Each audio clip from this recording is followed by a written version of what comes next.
सर्वप्रथम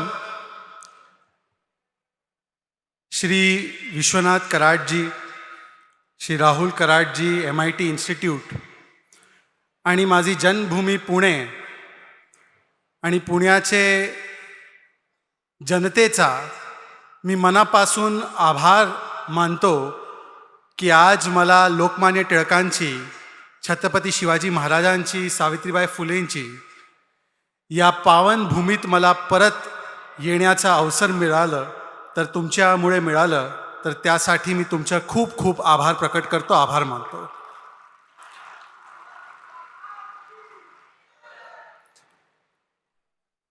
मंच पर विराजमान हमारे बीच बसवराज जी, श्री राहुल कराड जी, अभी कुछ देर पहले ही यहीं से हमारे NDA घटक दल के बहुत ही महत्वपूर्ण नेता LJP के राष्ट्रीय अध्यक्ष चिराग पासवान जी भी हमारे बीच में थे.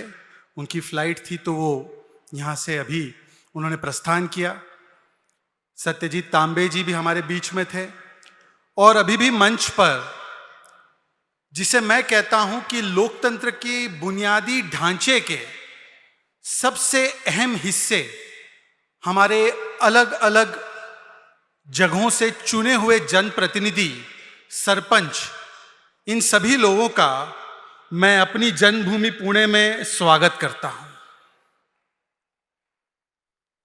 मित्रों, अभी शुरुआती दौर में जब फेलिसिटेशन हो रहा था तो आदरणीय राहुल जी ने बताया कि मैं यहीं का प्रोडक्ट हूं, मैं यहीं से बाहर निकला हूं.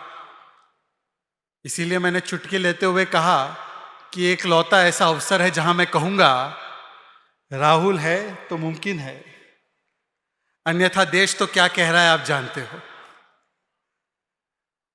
ऐसा है कि MIT में आपके बीच में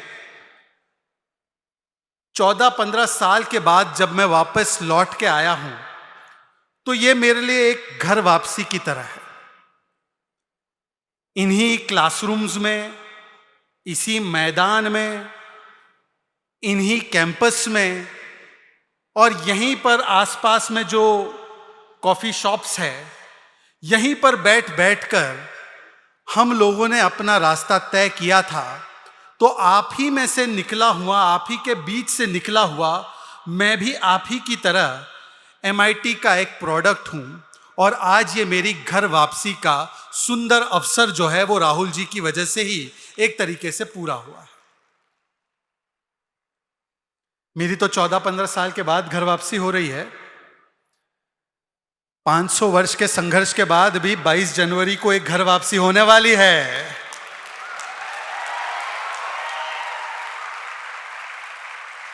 और इस बार जो घर वापसी होने वाली है, चाहे कोई आक्रांता, कोई आतंकी सोच वाला व्यक्ति जितना भी प्रयास कर ले, अब भव्य गगनचुंबी राम मंदिर बनने से कोई नहीं रोक सकता. एक बार मुट्ठी हाथ में उछाल कर कहिए, जय श्री राम, जय जय श्री राम. एक वोट, एक युवाओं की ऊर्जा क्या क्या करा सकती है. यह आप लोगों की ऊर्जा, यह आप लोगों की सतर्कता, यह आप लोगों की ताकत, यह आप लोगों की शक्ति जब आ जाती है, तब देखिए 14-15 साल पहले जो अस्तित्व नकारने वाले लोग थे, आज वो लोग भी कोट पे जनेऊ डालकर रोम रोम करते करते आज राम राम करने लगे हैं. ये एक वोट की ताकत है, ये युवाओं की ताकत है. पर मित्रों, इसके अलावा भी युवा शक्ति की जो एक ताकत है, उससे देश की विकास यात्रा में किस प्रकार का प्रभाव पड़ता है, यह आपको कुछ बातों से पता चल जाएगा. जब आपके बीच से, MIT के इसी कैंपस से मैं दिल्ली की ओर प्रस्थान मैंने किया, 14-15 वर्ष पहले मेरा भी वनवास हुआ था। तो जब मैं गया वहां पर, तब भारत की अर्थव्यवस्था 10वें स्थान पर थी। फ्रेजाइल 5 में हम उसको गिनते थे। लुढ़कती हुई अर्थव्यवस्था थी। जब आपके बीच का आप ही का MITian, आप ही के पुणे का बेटा आपके बीच में लौट आया है, तो ये युवा शक्ति की ताकत है कि आज भारत की अर्थव्यवस्था फ्रेजाइल 5 में नहीं बल्कि फास्टेस्ट 5 में है और हम सबसे तेजी से बढ़ने वाली आज अर्थव्यवस्था बनकर स्थापित हुए हैं। मैं जब आपके बीच से निकला और मैं दिल्ली गया था, तब भारत में केवल 350 किलोमीटर ऑप्टिकल फाइबर कनेक्टिविटी का जाल बिछा हुआ था। जब मैं आपके बीच लौट कर आया हूं, तो 2022-23 तक आज भारत में 6 लाख किलोमीटर का ऑप्टिकल फाइबर नेटवर्क बिछ चुका है। और जैसे प्रभु श्री राम ने राम सेतु को बनाया लंका और भारत जोड़ने के लिए, वैसे आज एक डिजिटल सेतु खड़ा हो चुका है भारत के शहरों को गांव तक जोड़ने के लिए। मित्रों, आज भारत में जो मोबाइल फोन आपके हाथ में है, एक एक मोबाइल फोन, स्मार्टफोन आपके हाथ में है, एक कालखंड यह भी था कि भारत 90 से 95% अपने मोबाइल फोन को इंपोर्ट करता था। आज मैं जब आपके बीच में आया हूं, तो भारत की यह ताकत है कि भारत दूसरे नंबर का सबसे बड़ा मोबाइल फोन मैन्युफैक्चरिंग और असेंबलिंग में आज स्थापित हो चुका है। एक बार जोरदार तालियां हमारे मुख्यमंत्री, पूर्व मुख्यमंत्री महाराष्ट्र के पृथ्वीराज चव्हाण जी के लिए जोरदार तालियां बजाइए। हमारी पार्टी अलग अलग हो सकती है, परंतु हमारे सम्मानित नेता है, और क्योंकि वो मंच पे आए हैं तो हम सभी उनका स्वागत भी करते हैं और उनका बहुत आदरपूर्वक तरीके से उनको नमस्कार भी करते हैं। मित्रों, ये भारत की यात्रा रही है। जब आपका बेटा MIT से निकला था तो भारत में मात्र 700 स्टार्टअप थे, 700 स्टार्टअप्स। जब आपका बेटा आपके पास फिर से आया है इस मंच पर, तो भारत में आज 90,000 से ज्यादा स्टार्टअप्स हमारे युवाओं ने तैयार किए हैं और आज हम भारत दुनिया की 3rd लार्जेस्ट स्टार्टअप इकोसिस्टम के रूप में उभरा है। यह ताकत है युवा शक्ति की। और एक वोट, एक युवा ताकत अगर जागृत हो जाए, तो भारत की विकास यात्रा में उसका किस प्रकार से प्रभाव पड़ता है, यह आपके सामने है। 2014 में जहां पर 1 GB डेटा, आपको याद होगा, मेरी उम्र के कुछ लोग होंगे, मैं मिलेनियल हूं, आप लोग जेन जी है, हमारे समय पर 1 GB डेटा 300 रुपया प्रति GB का होता था। आज एक विस्तृत ऑप्टिकल फाइबर नेटवर्क ऐसे बिछ चुका है, आज इंटरनेट की व्यवस्थाएं इतनी व्यापक हो चुकी है कि आज 1 GB डेटा मात्र 9 रुपए का मिलता है। और इसीलिए आज भारत में डिजिटल इंफ्रास्ट्रक्चर इतने तेजी से आगे बढ़ता जा रहा है। आज हमने देखा है कि जब आपका बेटा यहां से गया, तब प्रधानमंत्री जब 1 रुपए भेजते थे गरीब कल्याण के लिए, सामाजिक जन कल्याण नीतियों के लिए, तो 1 रुपया जब भेजा जाता था तो 85 पैसे उसमें से लूट लिए जाते थे।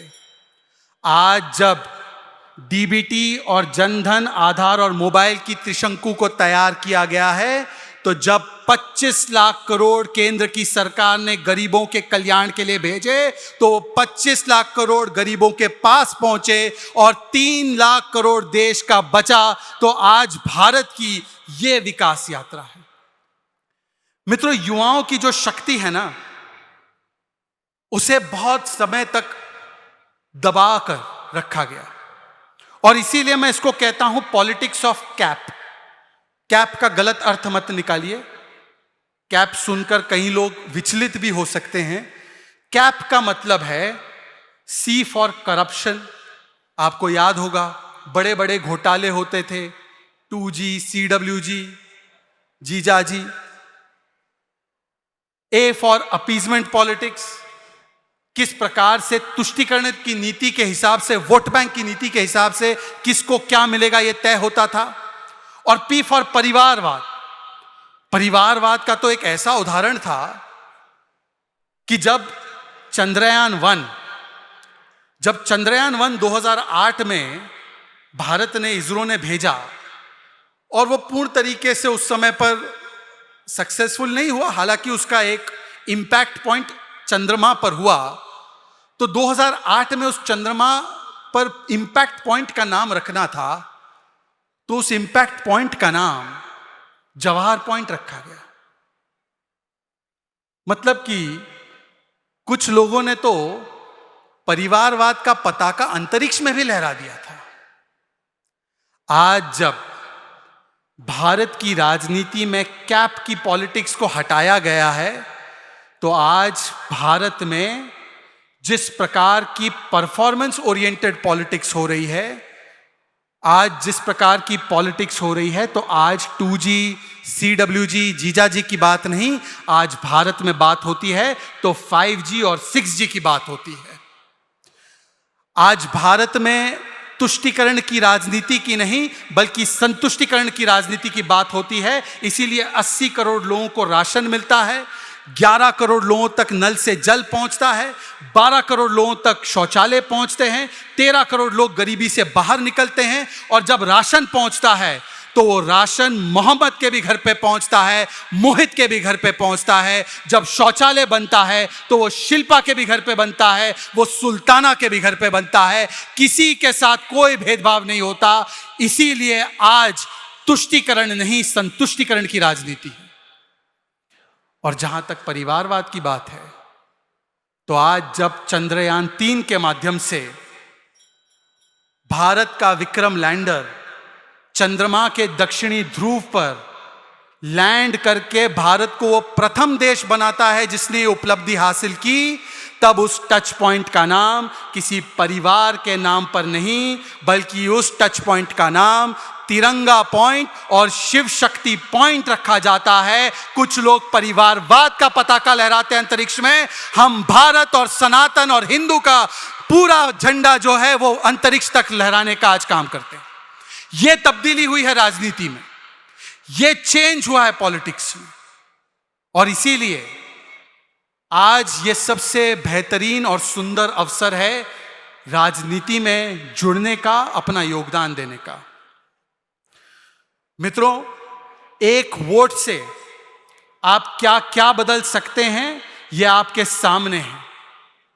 आज आपकी एक वोट की यह ताकत है कि चाय वाले का बेटा भी आज देश का प्रधानमंत्री बन सकता है, दलित आदिवासी घर से आने वाली महिला भी देश की राष्ट्रपति बन सकती है, और देश के सबसे ऊंचे पदों पर बैठने वाले व्यक्ति शोषित वंचित समाज से आते हैं। आज ये युवा शक्ति के कारण ही मुमकिन हो पाए। मतलब भारत की और किसी भी देश की विकास की, तरक्की की यात्रा में युवा शक्ति की गारंटी बहुत जरूरी है। और इसीलिए यह जरूरी है कि आज आप अपने आप को केवल बेनिफिशियरी ऑफ चेंज नहीं बल्कि एजेंट ऑफ चेंज के रूप में देखें। और जब आप एजेंट ऑफ चेंज के रूप में आप अपने आप को देखेंगे तो आपको समझेगा कि देश में धारणाएं भी बदल रही है और धरातल भी बदल रहा है।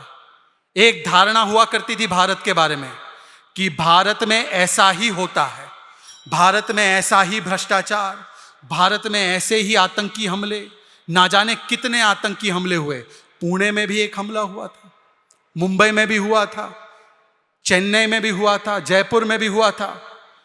परंतु आज धारणा और धरातल ऐसा बदला है कि जब मुंबई का हमला हुआ और उस समय की सरकार पाकिस्तान को मोस्ट फेवर्ड नेशन का स्टेटस देती थी, आज अगर कोई उरी और पुलवामा करने की जुर्रत करता है तो उसे घर में जाकर हम मुंह तोड़ जवाब देते हैं। मतलब ये MFN स्टेटस से हटकर आज MTJ स्टेटस तक बदला हुआ है। वो भी तब होता है जब युवा शक्ति जागृत होती है। मित्रों, समय यहां का समाप्त हो चुका है, परंतु 2024 का समय आ रहा है।